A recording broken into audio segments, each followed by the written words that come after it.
para mí saludarles. Estamos en el tercer encuentro nacional de residentes de cardiología que organiza la Asociación Nacional de Cardiólogos de México. Mi nombre es Nisarindani Fuentes, es un gusto estar aquí.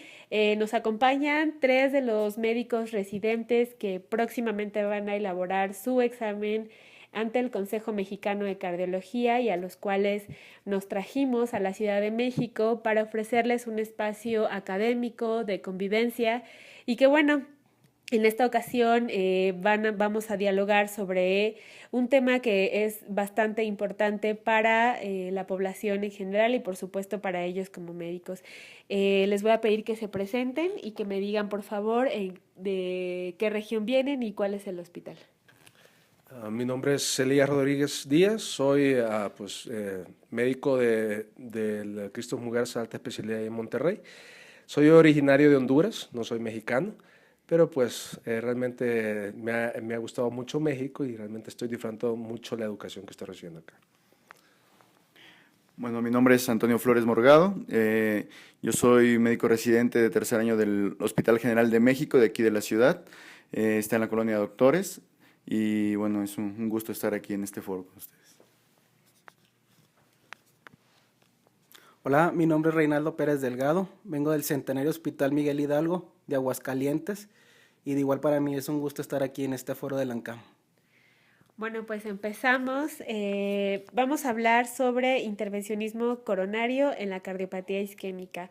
Como sabrán, en nuestros videos nos sigue mucha población en general, entonces me gustaría que me dijeran qué es el intervencionismo coronario en la cardiopatía isquémica para que más o menos podamos comprender quienes no somos cardiólogos de qué es de lo que estamos hablando. Bueno, lo más sencillo de intervencionismo en cardiopatía isquémica es una técnica de reperfusión coronaria, que lo que hace es prácticamente retornar el flujo a esa arteria que está ocluida.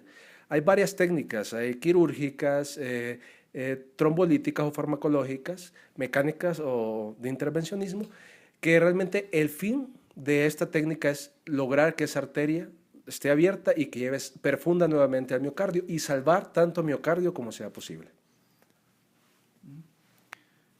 Bueno, en sí el intervencionismo coronario es una técnica mínimamente invasiva que se realiza a través de un catéter, ya sea por punción de una arteria en la pierna, en la ingle o en el brazo. A partir de esa punción, solamente es una punción, digamos, con una aguja pequeña y posteriormente se mete un introductor que es aproximadamente unos 15 centímetros por 2 milímetros de ancho, y a través de ahí se pasan catéteres que llegan directo al corazón. A través de esos catéteres que llegan directo al corazón, se pintan con un medio de contraste las arterias que irrigan al corazón y se ve en un aparato de rayos X en tiempo real. En ese momento se ve cuál es la arteria que está ocluida y cuál es la que está ocasionando el infarto o los síntomas de angina de pecho. Por este método también, por medio de estos catéteres con los que se ven las arterias coronarias, se pueden pasar dispositivos para, como comentó el doctor, poder reperfundir, poder recuperar el flujo de esa arteria. Dentro de estos dispositivos tenemos guías coronarias que nos permiten dar soporte para posteriormente pasar a otros dispositivos como son los balones o como son los stents que van montados en balones.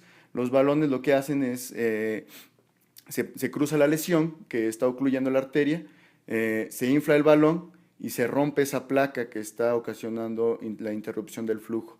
Y en ocasiones hay veces que hay que dilatar primero con un balón y posteriormente se pasa el stent montado en otro balón y ya se coloca el stent, que es una malla metálica que hay de dos tipos. Bueno, ya actualmente hay de muchos tipos, ¿no? Hay stents que son puramente metálicos, que no tienen ningún fármaco. Hay stents que están recubiertos con fármacos para que eviten que haya una mayor remodelación de la capa interna de las arterias y no se vuelvan a cerrar, no se vuelvan a ocluir. Y hay otros tipos de stents que están surgiendo actualmente que son absorbibles y que ya después de un tiempo se absorben y desaparecen, por decirlo así, ¿no? Entonces, el fin de estos stents es que esa arteria no se vuelva a cerrar. Entonces, ese es el mecanismo por el cual se reperfunden las arterias a través de intervencionismo coronario. En México, el intervencionismo coronario es la opción para todos los pacientes en México. Ok, bueno, tenemos que saber un poquito que el intervencionismo coronario se puede realizar en el contexto de una cardiopatía isquémica estable, es decir, un paciente que ya tiene tiempo con un dolor, angina, pero que no se ha infartado, y el otro contexto es el paciente que está infartado, no un síndrome coronario agudo. Específicamente para los síndromes coronarios agudos con elevación del segmento ST, el intervencionismo coronario es para todos. La terapia de reperfusión mecánica debe ser para todos y en algunos puntos específicos entraría lo que es la terapia farmacológica. Tal vez aquí la cuestión sería en la cardiopatía isquémica estable, donde puede haber divergir opiniones de acuerdo a ciertos ensayos que han salido, por ejemplo el Cures, que ha causado mucha revolución, si para todos los pacientes con cardiopatía isquémica estable lo adecuado es el intervencionismo coronario o solo el tratamiento farmacológico. Hay ciertas características del paciente que nos van a llevar a hacerle un intervencionismo coronario en el contexto de una cardiopatía isquémica estable. Por ejemplo, cuando hacemos algún estudio no invasivo farmacológico, donde lo cataloguemos como de alto riesgo, o un paciente que esté muy sintomático a partir del tratamiento farmacológico y no responda, ese será otro tipo de los pacientes que deben de ser sometidos a un intervencionismo coronario versus un tratamiento médico. ¿Ustedes qué opinan? Pues creo que el tratar de una terapia por todos, sobre todo, como bien lo dijo, en pacientes con elevación del ST, un infarto agudo de miocardio, pues lo ideal sería la reperfusión al intervencionismo. Lastimosamente, pues para eso se necesita salas de hemodinamia, accesibilidad, pues especialistas o cardiólogos intervencionistas que pues lamentablemente no están distribuidos en todo el país homogéneamente. Hay mucha concentración en ciudades específicas. Entonces, lamentablemente, no está disponible para toda la población el intervencionismo, aunque sería, pues como lo dijo bien el doctor, la terapia más adecuada. Hay otras terapias, como ya mencioné al principio, que es la trombolisis farmacológica, aunque lo ideal es hacer la trombolisis, si fue efectiva, siempre hacer una angiografía posterior. O sea, realmente el intervencionismo en este sentido en un paciente con infarto, con elevación del ST, es la terapia indicada cuando se puede realizar o cuando está accesible. Si no, pues hacer uso de otras terapias para salvar la vida del paciente en ese momento y posteriormente tratar de dar un tratamiento definitivo. ¿Ok? No sé qué opinas tú respecto. Sí, como lo comentaron, bueno, también depende mucho de la disponibilidad de un hospital que tenga capacidad para PCI las 24 horas. Desgraciadamente en México hay pocos lugares que tienen este tipo de sistema. Bueno, aquí en la ciudad, al parecer solamente La Raza, el Centro Médico, el Instituto Nacional de Cardiología, tienen la capacidad para esto, ¿no? Y algunos hospitales, creo, privados. Por ejemplo, actualmente en el Hospital General se pretende realizar este tipo de estrategia. Sin embargo, hay veces que los recursos también hospitalarios no permiten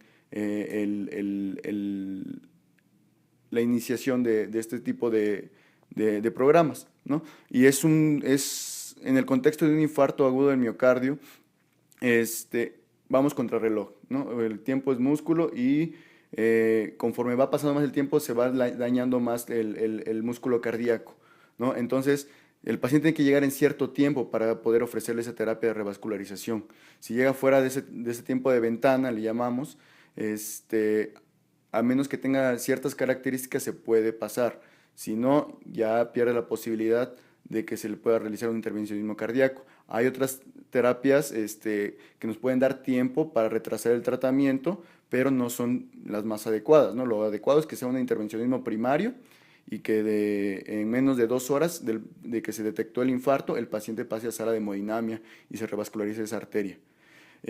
Otra forma de hacerlo es mediante la fibrinolisis, mediante el fármaco que rompe el coágulo y que logra mantener el flujo coronario, y posteriormente se realiza una estrategia fármaco-invasiva, que después de que se tromboliza el paciente se pasa a una sala de hemodinamia y se puede realizar ya un poco más tardío el intervencionismo cuando es efectivo, ¿no? Cuando es efectiva la reperfusión farmacológica. Y en el contexto de la cardiopatía isquémica estable, Bueno, hay pacientes que no tienen enfermedad de un solo vaso, ¿no? Hay pacientes que tienen enfermedad de múltiples vasos y dependiendo de la severidad de la lesión que tengan los vasos coronarios, se le puede ofrecer o no la revascularización percutánea. Entonces, la diferencia que ustedes encuentran en sus hospitales con respecto a los tratamientos por el acceso que ustedes tienen en sus propias escuelas hace mucho la diferencia, ¿no? También la diferencia del propio paciente, porque quiero imaginar que si el paciente tiene acceso a la posibilidad de pagar, o ya sea para desplazarse o bien para poder tener el servicio en un hospital que sí tenga este servicio, ¿cómo lo manejan en sus escuelas? O sea, ¿cuál es la diferencia que ustedes ya estando aquí en el Congreso, que han escuchado las diferentes perspectivas que se pueden tener, no solo por la región, sino también por las características mismas de sus escuelas, con lo que ustedes se han confrontado?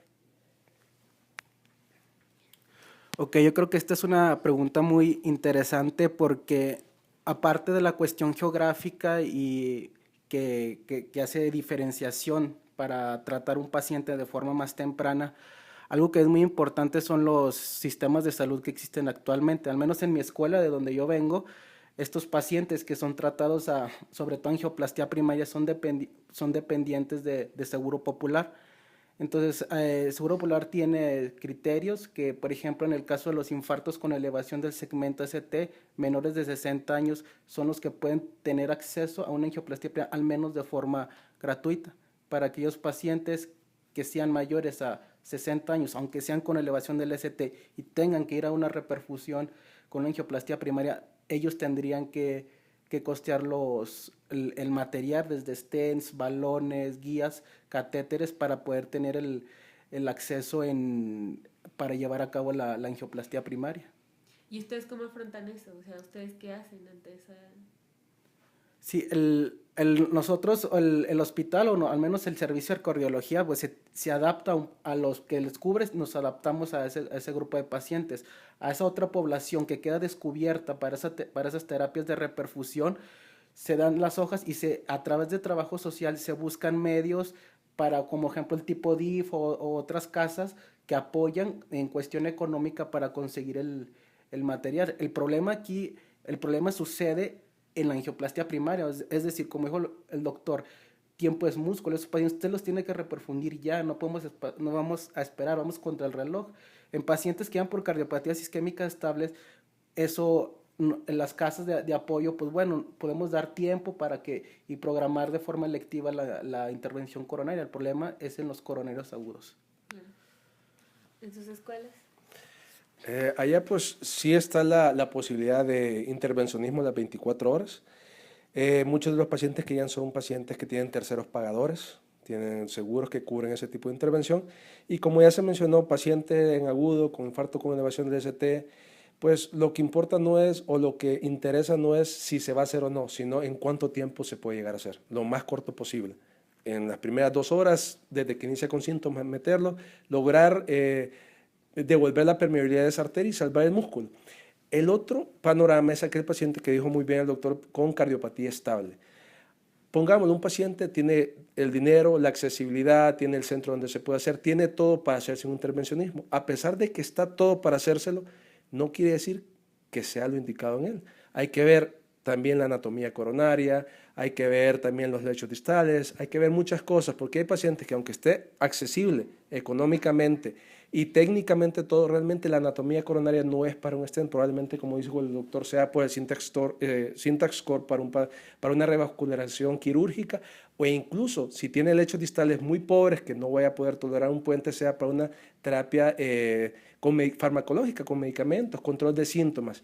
Toda terapia de reperfusión en un paciente con cardiopatía estable busca 2 cosas principalmente: mejorar la calidad de vida del paciente y disminuir la mortalidad. En el caso de cardiopatía isquémica, no sé qué opinas con respecto a ese tema. Pues sí, efectivamente, bueno, la finalidad de revascularizar un paciente es disminuir la mortalidad, mejorar la calidad de vida y que el paciente quede con la menor limitación posible y no desarrolle una insuficiencia cardíaca clínica, ¿no?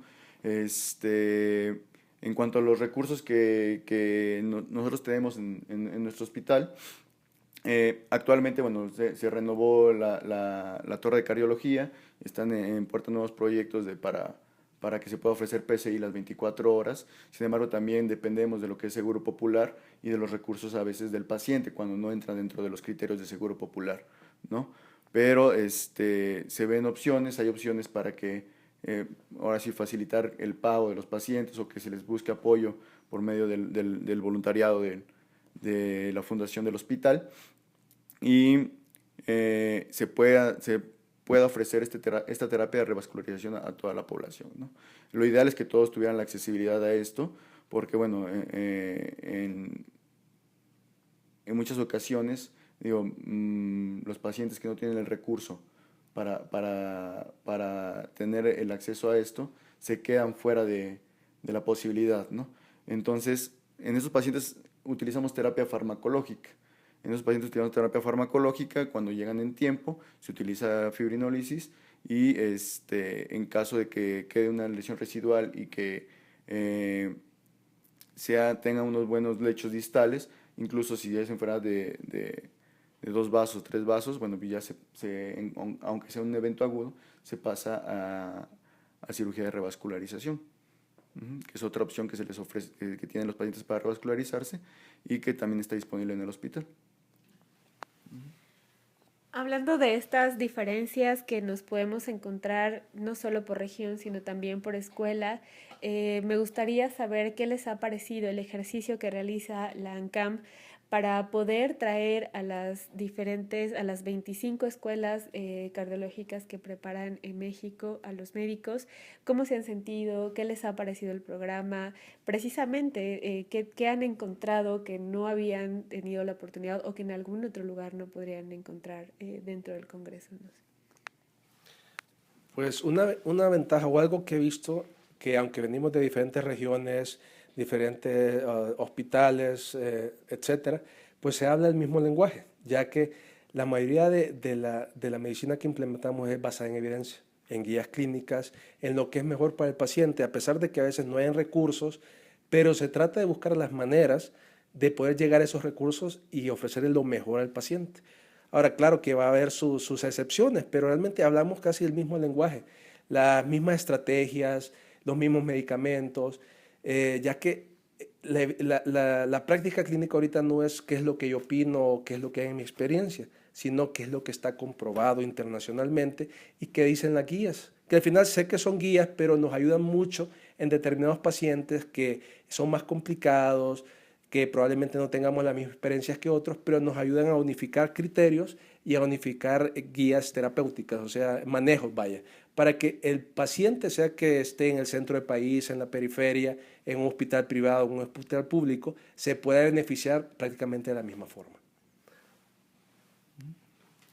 Sí, efectivamente, ¿no? O sea, el convivir con otros residentes de otras sedes nos permite ver que el panorama que todos tenemos es el mismo, ¿no? O sea, que tenemos un marco muy claro de lo que es la patología cardiovascular, ¿no? No solo en nuestro entorno, sino a nivel global, ¿no? Ya que las guías y la literatura es a nivel internacional y actualmente con el internet y todo eso, pues es muy fácil acceder a todo este tipo de recursos académicos, ¿no? Entonces hay más accesibilidad a las guías, hay más accesibilidad a los artículos que van saliendo día con día para normar los tratamientos más adecuados para cada paciente, ¿no? Entonces, a veces no se puede, a veces hay medicamentos que no los tenemos a la mano, que nuestra institución no nos da el acceso a este tipo de fármacos, pero se ofrece lo más indicado y lo mejor que se puede de tratamiento a nuestros pacientes, ¿no? Y no sé qué opinas tú.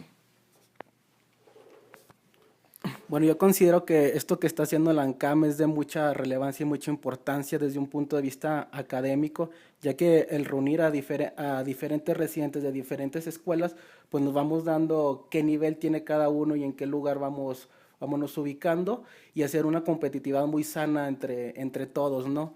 Entonces, aparte de hacer también se logra con esto conocernos, porque finalmente los residentes de ahorita seremos los cardiólogos del futuro y seremos los compañeros, ¿no? Entonces yo creo que esto que está haciendo la ANCAM, ojalá y siga, y es un punto muy bueno para toda la cardiología de México. Bien, pues les agradezco muchísimo el espacio que nos han otorgado para poder dialogar sobre este tema, y también les agradezco muchísimo que estén aquí en el Congreso. La ANCAM les ofrece un espacio precisamente académico para que se preparen para el examen que van a presentar en enero, me parece, del 2018.